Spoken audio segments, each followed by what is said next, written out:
Praise the lord, hallelujah. ದೇವರ ನಾಮಕ್ಕೆ ಸ್ತೋತ್ರವಾಗಲಿ. ಪ್ರಾರ್ಥನೆ ಮಾಡಿಕೊಳ್ಳೋಣ. ಸರ್ವ ಸೃಷ್ಟಿಕರ್ತನಾದಂಥ ತಂದೆ, ಮಗ, ಪರಿಶುದ್ಧನಾದಂಥ ತ್ರಿಯೇಕ ದೇವರೇ, ನಿಮ್ಮ ಪರಿಶುದ್ಧ ನಾಮಕ್ಕೆ ಸ್ತೋತ್ರವಾಗಲಿ. ಸ್ವಾಮಿ, ಈ ದಿವಸವು ಈ ಸಮಯವು ಕೂಡ ನಿಮ್ಮಿಂದ ನೇಮಕವಾದಂಥ ದಿವಸ ಸಮಯವಾಗಿದೆ. ಅದಕ್ಕಾಗಿ ನಿಮಗೆ ಸ್ತೋತ್ರ. ಈ ದಿವಸದ ಸಂದೇಶದ ಭಾಗವನ್ನು ಕೂಡ ಹೇರಳವಾಗಿ ಆಶೀರ್ವದಿಸಿರಿ. ಇದನ್ನು ಕೇಳುತ್ತಿರುವಂಥ ನನ್ನ ಸಹೋದರಿಯರನ್ನು ಕೂಡ ಚೆನ್ನಾಗಿ ಕೇಳಿ ಅರ್ಥ ಮಾಡಿಕೊಂಡು ದೇವರೇ, ನಿಮ್ಮಿಂದ ಆಶೀರ್ವಾದವನ್ನು ಹೊಂದಿ ಅವರು ಇತರರಿಗೂ ಸಾಕ್ಷಿಯಾಗಿ ಜೀವಿಸುವಂತೆ ಅವರನ್ನು ಕೂಡ ಹೇರಳವಾಗಿ ಆಶೀರ್ವದಿಸಿರಿ. ಹಾಗೆ ಮಾಡೋದಕ್ಕಾಗಿ ನಿಮಗೆ ಸ್ತೋತ್ರ. ಯೇಸುವಿನ ನಾಮದಲ್ಲಿ ಪ್ರಾರ್ಥಿಸಿದ್ದೇನೆ, ನಮ್ಮ ತಂದೆ, ಆಮೇನ್. ಇದನ್ನು ಕೇಳುತ್ತಿರುವಂಥ ನನ್ನ ಸಹೋದರಿಯರೇ, ನಿಮಗೂ ಕೂಡ ನನ್ನ ನಮಸ್ಕಾರಗಳು. ಈ ದಿವಸದ ಸಂದೇಶದ ಭಾಗವು ಕೂಡ ಯಾವುದೆಂದರೆ ಸ್ತ್ರೀಯರ ಅಲಂಕಾರದ ಬಗ್ಗೆ ಭಾಗ 3. ಸ್ತ್ರೀಯರ ಅಲಂಕಾರದ ಬಗ್ಗೆ ಭಾಗ 3. ವಚನದ ಕಡೆಗೆ ಹೋಗೋಣ. ದೇವರ ನಾಮಕ್ಕೆ ಸ್ತೋತ್ರವಾಗಲಿ. ಯೆಹೆಜ್ಕೇಲ 16ನೇ ಅಧ್ಯಾಯ 15ರಿಂದ 17. ಯೆಹೆಜ್ಕೇಲ 16, 15ರಿಂದ 17. ಆದರೆ ನೀನು ನಿನ್ನ ಸೌಂದರ್ಯದಲ್ಲಿಯೇ ನಂಬಿಕೆ ಇಟ್ಟು ನಾನು ಪ್ರಸಿದ್ಧಳಾಗಿದ್ದೇನಲ್ಲ ಎಂದು ಉಬ್ಬಿಕೊಂಡು ಸುಳೆತನ ಮಾಡಿದ್ದಿ. ಹಾದು ಹೋಗುವ ಪ್ರತಿಯೊಬ್ಬನ ಸಂಗಡ ಮಿತಿಮೀರಿ ಹಾದರ ಮಾಡಿದ್ದಿ. ಈ ವಚನಗಳಲ್ಲಿ ಯಾರು ಬೇಸರ ಮಾಡಿಕೊಳ್ಳಬಾರದು, ಚೆನ್ನಾಗಿ ಅರ್ಥ ಮಾಡಿಕೊಳ್ಳಬೇಕು. ಅದರಲ್ಲಿ ಎಲ್ಲರಿಗೂ ಅಲ್ಲ, ಅಂತಂಥವರಿಗೆ ಮಾತ್ರ. ದೇವರ ನಾಮಕ್ಕೆ ಸ್ತೋತ್ರವಾಗಲಿ. ಇವತ್ತು ಶರೀರದಲ್ಲಿ, ಬಟ್ಟೆಗಳಲ್ಲಿ, ಬೆಳ್ಳಿ ಬಂಗಾರಗಳಲ್ಲಿ ಅಲಂಕಾರ ಮಾಡಿಕೊಂಡ್ರೆ ಅವರ ಮನಸ್ಸು ಬೇರೆ ಕಡೆಗೆ ಹೋಗ್ತದೆ, ಅವರ ಕೆಟ್ಟ ಕಾರ್ಯಗಳಿಗೆ ಹೋಗ್ತದೆ. ಯಾಕೆ ಅಂದರೆ ಇವತ್ತು ನಾವು ಅನೇಕ ಸ್ತ್ರೀಯರನ್ನು ಪಟ್ಟಣಗಳಲ್ಲಿ ನಾವು ನೋಡ್ತಾ ಇದ್ದೇವೆ. ಅವರ ಅಲಂಕಾರಗಳು, ಅವರ ಸ್ಟೈಲ್ಗಳು, ಅವರ ಬಣ್ಣಗಳು ಇದೆಲ್ಲ ನೋಡಿದಾಗ ಅವರ ಬುದ್ಧಿ ಯಾವುದು, ಅವರು ಎಲ್ಲಿರ್ತಾರೆ, ಹೇಗಿರ್ತಾರೆ ಎಂಬುದಾಗಿ. ಹಾಗೆ ಇವತ್ತು ಇನ್ನೊಬ್ಬರನ್ನು ನೋಡಿ ಅಲಂಕಾರ ಮಾಡಿಕೊಂಡು ಹೋಗುವುದಾದರೆ ಅದೇ ಒಂದು ಮನಸ್ಸು ಈ ಕಡೆ ಮಾರ್ಪಾಡಾಗಬಹುದು. ಆದ್ದರಿಂದ ಬಹಳ ಎಚ್ಚರ. ಯಾವುದೇ ಕಾರಣಕ್ಕೂ ಅಲಂಕಾರ ಯಾವುದರಲ್ಲಿಯೂ ಮಾಡೋಕ್ಕೆ ಹೋಗಬಾರದು. ಅದು ಕೆಟ್ಟತನಕ್ಕೆ ಕೊಂಡೊಯ್ಯಬಹುದು. 16ನೇ ವಚನ, ಒಬ್ಬೊಬ್ಬನಿಗೆ ಒಳಗಾದಿ. ಹೌದು, ಹಾಗೆ ನೋಡುವಾಗ ಇಲ್ಲಿ ಇದು ಕೂಡ ನಿಮಗೆ ಅರ್ಥವಾಗ್ತದೆ. ಅಲಂಕಾರಗಳಿಂದ ಒಬ್ಬೊಬ್ಬರಿಗೆ ಒಳಗಾದಲ್ಲಿ ಎಷ್ಟೋ ಜನ ಆಗ್ಬೋದು, ಹೋಗ್ಬೋದು. 16ನೇ ವಚನ, ನೀನು ಪೂಜಾ ಸ್ಥಾನಗಳನ್ನು ಕಟ್ಟಿಕೊಂಡು ನಿನ್ನ ವಿಚಿತ್ರ ವಸ್ತ್ರಗಳಿಂದ ಅವುಗಳನ್ನು ಅಲಂಕರಿಸಿ ಅಲ್ಲಿ ವ್ಯಭಿಚಾರ ನಡೆಸಿದ್ದಿ. ಇದು ನಡೆಯತಕ್ಕದ್ದಲ್ಲ, ಆಗಬಾರದಾಗಿತ್ತು. ನಾನಾ ಥರದ ಸೈತಾನ್ನ ಗುಡಿಗಳನ್ನು ಕಟ್ಟಿಕೊಂಡು ಪೂಜೆ ಮಾಡಿಕೊಂಡು ನಾನಾ ಥರದ ಅಲಂಕಾರಗಳನ್ನು ಮಾಡಿಕೊಂಡು ಅಲ್ಲಿ ಮಾಡುವುದೇ ಕೆಟ್ಟ ಕಾರ್ಯ. ಇವತ್ತು ಅನೇಕರನ್ನು ನಾವು ನೋಡ್ತಾ ಇದ್ದೇವೆ. ಇಂಥವ್ರು ಅಲಂಕಾರ ಮಾಡಿಕೊಂಡು ಕೆಟ್ಟತನ, ವ್ಯಭಿಚಾರ, ಅನೈತಿಕ ಲೈಂಗಿಕ ನಡೆಸುವವರು ಕೆಟ್ಟ ಒಂದು ಪೂಜಾ ಸ್ಥಾನಗಳನ್ನ ಮಾಡಿಕೊಂಡು ಅಲ್ಲಿ ಪೂಜೆ ಪುರಸ್ಕಾರಗಳನ್ನ ಮಾಡಿಕೊಳ್ತಾ ಇದ್ದಾರೆ. ಆದರೆ ಅವರ ಅಭ್ಯಾಸವೇ ಬೇರೆದಾಗಿದೆ. ಹಾಗೆ ಯೆಹೆಜ್ಕೇಲನ ಮುಖಾಂತರ ಹೇಳ್ತಾರೆ, ನೀನು ಈ ರೀತಿ ಅಲಂಕಾರಗಳಿಂದ ಈ ರೀತಿ ಆಗಬಾರದಾಗಿತ್ತು, ಎಚ್ಚರ ಎಂಬುದಾಗಿ. 17ನೇ ವಚನ, ಮತ್ತು ನಾನು ನನ್ನ ಬೆಳ್ಳಿ ಬಂಗಾರದಿಂದ ಮಾಡಿಸಿ ನಿನಗೆ ಕೊಟ್ಟಿದ್ದ ನಿನ್ನ ಚಂದವಾದ ಆಭರಣಗಳನ್ನು ನೀನು ತೆಗೆದು ಅವುಗಳಿಂದ ಪುರುಷ ಮೂರ್ತಿಗಳನ್ನು ರೂಪಿಸಿಕೊಂಡು ಅವುಗಳೊಡನೆ ಹಾದರ ಮಾಡಿದ್ದಿ. ನೋಡಿ, ದೇವರ ನಾಮಕ್ಕೆ ಸ್ತೋತ್ರವಾಗಲಿ. ವಚನ ಇವತ್ತು ಬೆಳ್ಳಿ ಬಂಗಾರ ಇವತ್ತು ಸ್ತ್ರೀಯರಿಗಾಗಿ ಅಥವಾ ಮನುಷ್ಯರಿಗಾಗಿಯೂ, ಅದರಲ್ಲಿ ವಿಶೇಷವಾಗಿ ಸ್ತ್ರೀಯರಿಗೆ ದೇವರೇ ನಾನೇ ನಿನಗೆ ಕೊಡಿಸಿದ್ದೆ ನಿನಗಾಗಿ. ಆದರೆ ನೀನು ಅದರಿಂದ ಏನು ಮಾಡಿದ್ದೆ? ಇವತ್ತು ದೇವರುಗಳನ್ನು ಮಾಡಿಕೊಂಡು ಅದಕ್ಕೆ ನೀನು ಪೂಜೆ ಮಾಡಿಕೊಂಡು ಹಾದರ ಮಾಡಲು ನೀ ಪ್ರಾರಂಭ ಮಾಡಿದ್ದಿ. ಹಾಗೆ ಇದನ್ನು ನಾವು ವಿಮೋಚನಾ ಕಾಂಡದಲ್ಲಿ ಕೂಡ ನೋಡುವಾಗ, ಮೋಶೆ 40 ದಿವಸ ಬೆಟ್ಟದಲ್ಲಿದ್ದಾಗ ಆ ಇಸ್ರಾಯೇಲರು ಆರೋನನೊಂದಿಗೆ ಜಗಳ ಮಾಡಿದಾಗ ನಿಮ್ಮ ಮುರುಗಳನ್ನು ತೆಗೆದುಕೊಡಿ ಎಂದು ಕೇಳಿದಾಗ ಅವರು ತೆಗೆದುಕೊಟ್ಟಾಗ ಇವನು ಅದನ್ನು ಒಳಗೆ ಬೆಂಕಿ ಹಾಕಿದಾಗ ಅಲ್ಲಿಂದ ಬಸವನ ರೂಪ ಬಂತು. ಅದನ್ನು ಇವರು ಆರಾಧಿಸಿದರು, ಶಾಪಗ್ರಸ್ತರಾಗುವರು ಎಂಬುದಾಗಿ ನಾವು ವಿಮೋಚನಾ ಕಾಂಡ ಮತ್ತು ಅರಣ್ಯಕಾಂಡದಲ್ಲಿ ಇದನ್ನು ನಾವು ಸ್ಪಷ್ಟವಾಗಿ ಓದುತ್ತೇವೆ. ನೀವು ಓದಿರಬಹುದು. ಹಾಗೆ ಇಲ್ಲಿ ಕೂಡ ನೋಡುವಾಗ ದೇವರು ಕೊಟ್ಟಿದ್ದು ನಮಗಾಗಿ. ಅಂದರೆ ಚಿಕ್ಕ ಎಲ್ಲಿ ಅಲಂಕಾರಕ್ಕಿರಲಿ, ಆದರೆ ನೀನು ಅದನ್ನೇ ಮಿತಿಮೀರಿ ಮಾಡಿಕೊಂಡು ಅದರಿಂದಲೇ ಮೂರ್ತಿಗಳನ್ನು ಮಾಡಿಕೊಂಡು ನೀನು ಏನು ಮಾಡಿದ್ಯಾ? ನೀನು ವ್ಯಭಿಚಾರ ನಡೆಸಿದ್ಯಾ ಅಲಂಕಾರ ಮಾಡಿಕೊಂಡು ಎಂಬುದಾಗಿದೆ. ಪುರುಷ ಮೂರ್ತಿಗಳನ್ನು ಮಾಡಿಕೊಂಡು ಎಂಬುದಾಗಿ. ಆದ್ದರಿಂದ ನನ್ನ ಸಹೋದರಿಯರೇ, ಖಂಡಿತವಾಗಿ ಇವತ್ತು ಎಷ್ಟೇ ಬೆಳ್ಳಿ ಬಂಗಾರ ಇರ್ಬೋದು, ಇದನ್ನು ಹಿಂದಿನ ಸಂದೇಶದಲ್ಲಿ ಕೂಡ ನಾವು ತಿಳಿದುಕೊಂಡಿದ್ದೇವೆ. ಅಲಂಕಾರ ಮಾಡಿಕೊಂಡು ಹೋಗಬಾರದು. ಅದು ಸೈತಾನನ ಕಾರ್ಯವಾಗಿದೆ. ಅಲಂಕಾರ ಮನೆಯಲ್ಲಿ ಇಟ್ಟುಕೊಳ್ಳಬಹುದು, ಇತರನ್ನು ನೋಡಿದಾಗ ಮನಸ್ಸು ಬೇರೆ ಕಡೆ ಹೋಗಬಹುದು. ಈಗಲೇ ಹೇಳಿದಾಗೆ ಇವತ್ತು ಟೌನ್ಗಳಲ್ಲಿ, ರೈಲ್ವೆ ಸ್ಟೇಷನ್ಗಳಲ್ಲಿ, ಬಸ್ ಸ್ಟ್ಯಾಂಡ್ಗಳಲ್ಲಿ ಇಂಥವನ್ನ ನಾವು ನೋಡ್ತಾ ಇದ್ದೇವೆ. ಅದು ಮಾತ್ರವಲ್ಲ, ಈ ಲೋಕಲ್ ವಿಷಯಗಳು, ಮಾರ್ಕೆಟಲ್ಲಿ ಮಾಡುವಂಥ ವಾಳೆಗಳು, ಮೂಗುಬತ್ತಿಗಳು, ಬಣ್ಣಗಳು, ಪೇಂಟುಗಳು, ನಾನಾ ರೀತಿಯನ್ನು ಬಳಕೊಂಡು ಪುರುಷರನ್ನು ಸೆಳೆಯುವವರು ಇವತ್ತು ಎಷ್ಟೋ ಜನ ಇದ್ದಾರೆ. ಅಲಂಕಾರ ಹಾಗೆ ಇದು ಕೂಡ ಒಂದು ಸೈತಾನನ ಕಾರ್ಯವಾಗಿದೆ. ಆದ್ದರಿಂದ ದಯವಿಟ್ಟು ಅಲಂಕಾರ ಮಾಡಿಕೊಳ್ಳಲು ಹೋಗಬೇಡಿ. ಅಲಂಕಾರ ಮಾಡಿದರೆ ಮನಸ್ಸು ಬೇರೆ ಕಡೆ ಸೆಳೀತದೆ. ತಮ್ಮನ್ನು ತಾವೇ ತಗ್ಗಿಸಿಕೊಂಡ್ರೆ, ಖಂಡಿತವಾಗಿ ದೇವರ ವಾಕ್ಯಕ್ಕೆ ವಿಧೇಯರಾದರೆ, ದೇವರನ್ನು ನೆನೆಸಿಕೊಂಡ್ರೆ ಅಂಥವರು ಅಲಂಕಾರಕ್ಕೆ ಹೋಗುವುದೇ ಇಲ್ಲ. ಅವರಿಗೆ ದೇವರು ಸಹಾಯಕನಾಗಿದ್ದಾನೆ. ದೇವರ ನಾಮಕ್ಕೆ ಸ್ತೋತ್ರವಾಗಲಿ. ಹಲ್ಲೆಲೂಯಾ. ಹಾಗೆ ಮುಂದಿನ ವಚನಕ್ಕೆ ಹೋಗೋಣ. ಜೆಫನ್ಯ 1:18. ಜೆಫನ್ಯ 1ನೇ ಅಧ್ಯಾಯ 18ನೇ ವಾಕ್ಯ. ಯೆಹೋವನ ರೌದ್ರದ ದಿನದಲ್ಲಿ ಅವರ ಬೆಳ್ಳಿ ಬಂಗಾರಗಳು ಕೂಡ ಅವರನ್ನು ರಕ್ಷಿಸಲಾರವು. ದೇವರು ಶಿಕ್ಷೆ ಕೊಡುವ ಸಮಯದಲ್ಲಿ ಬೆಳ್ಳಿ ಬಂಗಾರ ಕೂಡ ಅವರಿಗೆ ರಕ್ಷಣೆ ಕೊಡುವುದಿಲ್ಲ. ಶಿಕ್ಷೆಯನ್ನು ಅನುಭವಿಸಲೇಬೇಕು. ಇವತ್ತು ಕೆಜಿ ಟನ್ ಕಟ್ಟಲೆ ನಿಮ್ಮ ಹತ್ರ ಬೆಳ್ಳಿ ಬಂಗಾರವಿರಲಿ. ಉದಾಹರಣೆಗೆ ಇದನ್ನು ನಾವು ಹಿಂದೆ ಕೂಡ ಬಹಳ ಸಲ ತಿಳಿದುಕೊಂಡಿದ್ದೇವೆ. ಕೊರೋನಾ ಬಂತು, ಸುನಾಮಿ ಬಂತು, ಬಿರುಗಾಳಿ ಬಂತು, ಚಂಡಮಾರುತ ಬಂತು, ಎಲ್ಲವೂ ಸರ್ವನಾಶವಾಯಿತು. ಮನೆ ಬಿದ್ದು ಹೋಯಿತು, ಎಲ್ಲವೂ ಕೊಚ್ಚಿ ಹೋಯಿತು. ಕೊರೋನಾ ಸಮಯದಲ್ಲಿ ಇವತ್ತು ಹೊರದೇಶಗಳಲ್ಲಿ ಕೂಡ ನೋಡಿದ್ದೇವೆ. ಅವರ ಬಂಗಾರಗಳನ್ನ, ಬೆಳ್ಳಿಗಳನ್ನು ಏನು ಮಾಡಿದ್ರು? ಬೀದಿಗೆ ಬಿಸಾಡಿದ್ರು. ರಕ್ಷಣೆಗೆ ಬರಲಿಲ್ಲ. ಕಾರಣ ದೇವರ ಮಾತಿಗೆ ಮೀರಿ ನಡೆದು ಅವರು ಅಲಂಕಾರ ಮಾಡಿದ್ದರಿಂದ, ಅವರನ್ನು ಅವರೇ ಹೆಚ್ಚಿಸಿಕೊಂಡಿದ್ದರಿಂದ, ದೇವರು ಹೇಳಿದ ಅಲಂಕಾರಕ್ಕೆ ಮಿತಿ ಮೀರಿ ಹೋದರು.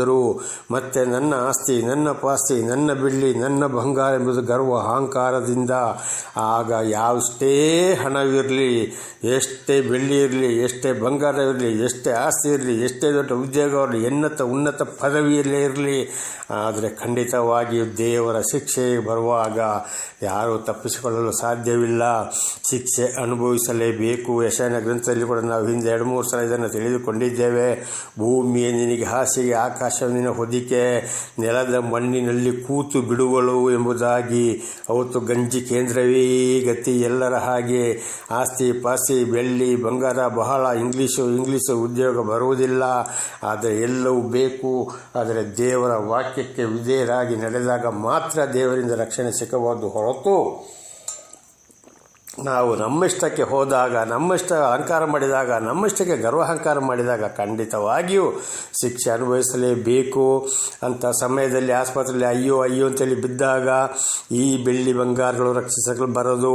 ಕಡೆಗಿದ್ದ ದುಡ್ಡೆಲ್ಲ ಖರ್ಚಾಗಿ ಇದನ್ನು ತಗೊಂಡೋಗಿ ಮಾರಾಟ ಮಾಡಬೇಕಾಗ್ತದೆ, ಇದನ್ನು ತಗೊಂಡೋಗಿ ಅಡವಿಡಬೇಕಾಗ್ತದೆ. ಅದಕ್ಕಿಂತ ಮೊದಲೇ ಹೆಚ್ಚಿಕೊಂಡು ನಮ್ಮನ್ನು ನಾವೇ ತಗ್ಗಿಸಿಕೊಂಡು ಹೋಗಿ ದೇವರ ವಾಕ್ಯಕ್ಕೆ ವಿಧೇಯರಾಗಿ ಜೀವಿಸುವುದಾದರೆ ಅದುವೇ ನಮ್ಮನ್ನು ರಕ್ಷಣೆ ಕೊಡುತ್ತದೆ. ಶಿಕ್ಷೆ ಬರುವಾಗ, ದೇವರಿಗೆ ವಿರುದ್ಧವಾಗಿ ನಡೆದಾಗ ಇದು ಯಾವುದು ನಮ್ಮ ರಕ್ಷಣೆಗೆ ಬರುವುದಿಲ್ಲ. ಈಗಾಗಲೇ ನೋಡಿದ್ದೇವೆ, ನೋಡ್ತಲೇ ಇದ್ದೇವೆ ನನ್ನ ಸಹೋದರಿಯರೇ. ಆದ್ದರಿಂದ ಬಹಳ ಎಚ್ಚರ. ಆತನ ರೋಷಾಗ್ನಿಯು ದೇಶವನ್ನೆಲ್ಲ ನುಂಗಿಬಿಡುವುದು. ಆತನು ದೇಶ ನಿವಾಸಿಗಳೆಲ್ಲರನ್ನು ಕೊನೆಗಾಣಿಸುವನು. ಹೌದು, ಘೋರವಾಗಿ ನಿರ್ಮೂಲ ಮಾಡುವನು. ಆತನ ಕೋಪ ಬರುವಾಗ ಯಾವುದಿಲ್ಲ, ಸಂಪೂರ್ಣ ಸರ್ವನಾಶ. ದೇಶದ ನಿವಾಸಿಗಳವನು ಎಷ್ಟೇ ದೊಡ್ಡ ಅಧಿಕಾರಿ ಆಗಿರಲಿ, ಎಂಥವನೇ ಆಗಿರಲಿ, ನಮ್ಮ ದೇಶಕ್ಕಾಗಲಿ ಇಡೀ ಜಗತ್ತಿಗೆ ಒಂದನೇ ಸ್ಥಾನದಲ್ಲಿ ಇರಲಿ, ಅಧಿಕಾರಿಗಳಿರಲಿ, ಎಷ್ಟೇ ವಿದ್ಯೆನೇ ಕಲ್ತಿರಲಿ, ಎಷ್ಟೇ ಹಣ ಇರಲಿ, ಏನೇ ಮಾಡಲಿ, ಎಲ್ಲವನ್ನ ಕೊನೆಗಾಣಿಸ್ತಾನೆ ಮಾತನ್ನು ಕೇಳದೇ ಇದ್ದಾಗ. ಹೌದು, ಘೋರವಾಗಿ ನಿರ್ಮಾಣ ಮಾಡುವನು. ಸರ್ವನಾಶ ಮಾಡಿಬಿಡ್ತಾನೆ. ಅವತ್ತು ಸರ್ವನಾಶ. ಯಾವುದವತ್ತು ನಮ್ಮ ರಕ್ಷಿಸೋಕ್ಕೆ ಬರೋದಿಲ್ಲ.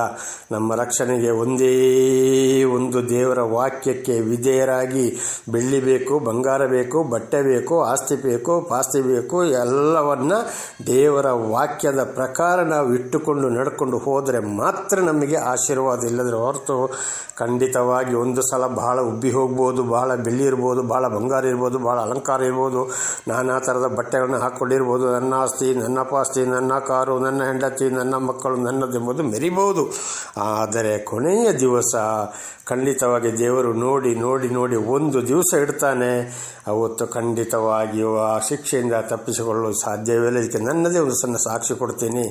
ನಾನೊಂದು ಸಮಯದಲ್ಲಿ ಒಂದು ಸಣ್ಣ ಕೆಲಸದಲ್ಲಿರುವಾಗ ಬಹಳ ಹಣವಿತ್ತು. ಹಣಕ್ಕಾಗಿ ನಾನಾ ರೀತಿ ಜನರುಗಳಿಗೆ ತೊಂದರೆ ಮಾಡಿದ್ದೇನೆ, ಅನ್ಯಾಯ ಮಾಡಿದ್ದೇನೆ, ಹಣ ಸಂಪಾದನೆ ಮಾಡಿದ್ದೇನೆ. ಆ ಸಮಯದಲ್ಲಿ ಬಹಳವಾಗಿ ಮೆರೆದೆ. ಎಂತೆಂಥ ಬಟ್ಟೆಗಳನ್ನು ಹಾಕಿಕೊಂಡು ಕೊಡೆಗೆ ಬಂತು. ಕಾಲಿಗೆ ಹಾಕಲಿಕ್ಕೆ ಹವಾಯಿ ಚಪ್ಪಲಿಗೂ ಗತಿಯಿಲ್ಲದಾಯಿತು. ಕಡೆಗೆ ಬೈಂಡಿಂಗ್ ವೈರ್ ಸುತ್ತಿಕೊಂಡು ನಡೆದೆ. ಹಾಕಲಿಕ್ಕೆ ಬಟ್ಟೆಯು ಇಲ್ಲದಾಗಿತ್ತು. ಬರೀ ಒಂದೇ ಒಂದು ಸೂಟು ಬಟ್ಟೆ. ಕಡೆಗೆ ನನ್ನ ಗರ್ವ, ಅಹಂಕಾರ, ಅಂದ ಚಂದ, ನನ್ನ ಸ್ಟೈಲು ಮರಣಕ್ಕೆ ತೆಗೆದುಕೊಂಡು ಹೋಯಿತು. ಇದು ನನ್ನ ಸಾಕ್ಷಿಯಲ್ಲಿ ನೀವು ಕೇಳಿರುವುದು. 3 ಸಲ ಆತ್ಮಹತ್ಯೆಗೂ ಹೋಯಿತು. ಕೊನೆಗೆ ದೇವರು ನನಗೆ ದರ್ಶನವನ್ನು ಕೊಟ್ಟು ಇತರರ ಮೂಲಕ ಅದರ ಮೇಲೆ ದೇವರಿಗೇ ವಿಧೇಯರಾಗುವಾಗ ಇದನ್ನು ಮಾಡಿದರು.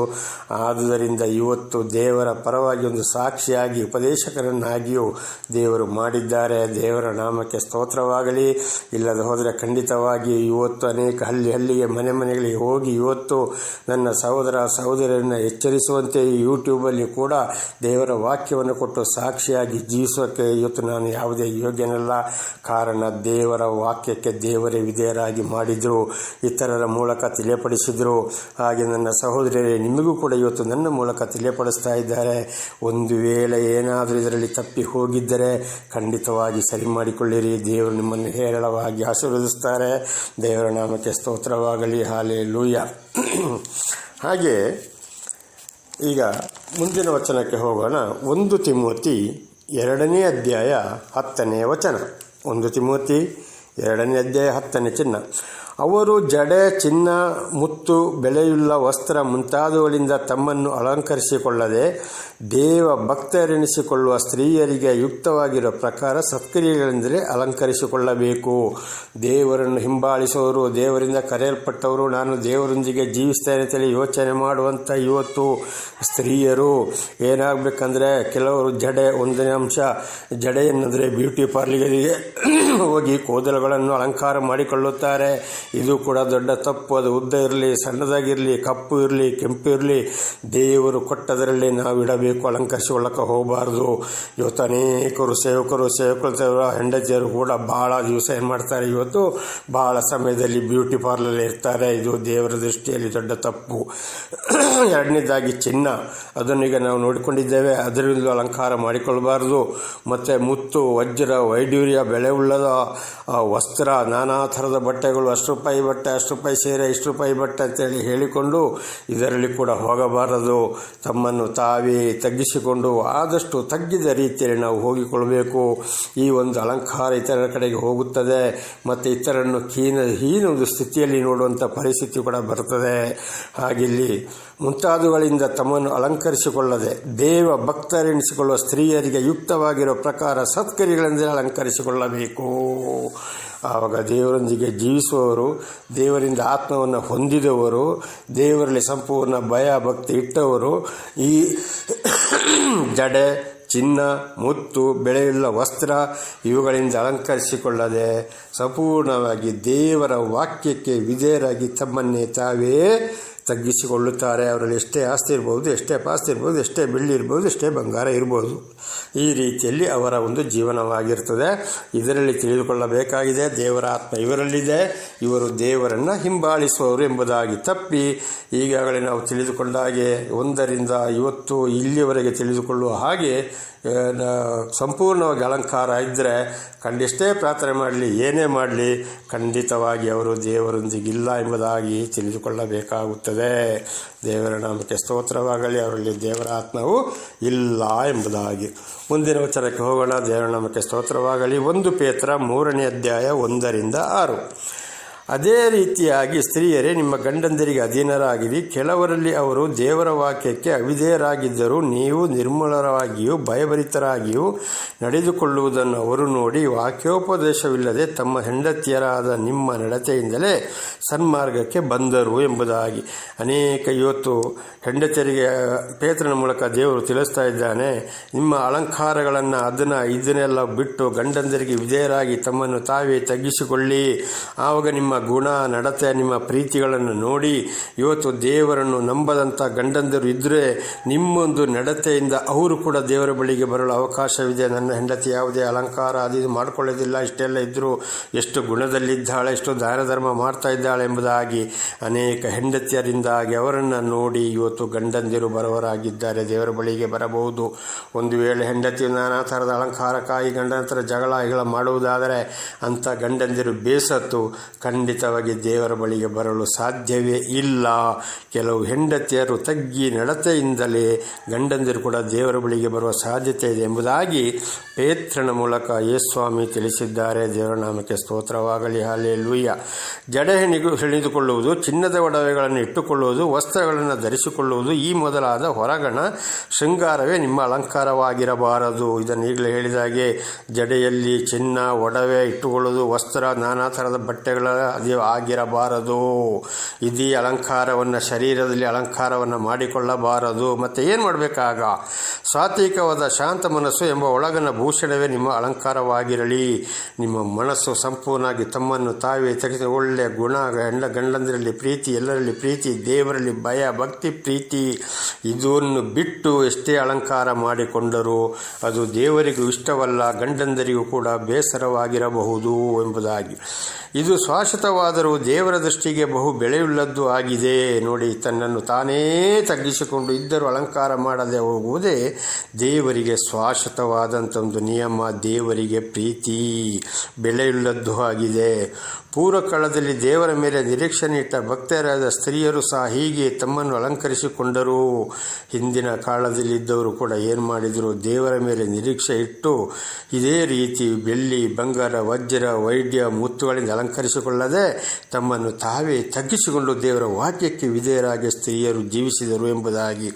ಅವರು ತಮ್ಮ ತಮ್ಮ ಗಂಡಂದರಿಗೆ ಅಧೀನರಾಗಿದ್ದು ಯಾವ ಭೀತಿಗೂ ಗಾಬರ ಪಡದೆ ಒಳ್ಳೆಯದನ್ನೇ ಮಾಡುವರಾಗಿದ್ದರು.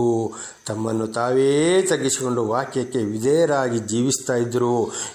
ಇದೆ ಅಂತೇಳಿ ತೋರಿಸಿಕೊಳ್ಳಲಿಲ್ಲ, ಇನ್ನೊಬ್ಬರು ಕಾಣಿಂತೇಳಿ ಇಲ್ಲ, ಅಲಂಕಾರ ಇಲ್ಲ. ಸಾರಳು ಹಾಗೆ ಅಬ್ರಹಾಮನಿಗೆ ವಿಧೇಯಳಾಗಿದ್ದು ಅವನನ್ನು ಯಜಮಾನ ಎಂದು ಕರೆದಳು ಎಂದು ಬರೆದದೆ. ನೀವು ಸಾರಳ ಕುಮಾರ್ತೆಗಳಾಗಿದ್ದೀರಲ್ಲ. ಅಬ್ರಹಾಮನಲ್ಲಿ ಎಷ್ಟೇ ಆಸ್ತಿ ಪಾಸ್ತಿ ಇದ್ದರೂ ಕೂಡ ಅಬ್ರಹಾಮನ ಹೆಂಡತಿ ಕೂಡ ಅಲಂಕಾರ ಮಾಡಿಕೊಳ್ಳಲಿಲ್ಲ. ಬದಲಾಗಿ ದೂತರು ಬರುವಾಗ ಅದನ್ನು ನಾವು ಹಿಂದೆ ತಿಳಿದುಕೊಂಡಿದ್ದೇವೆ.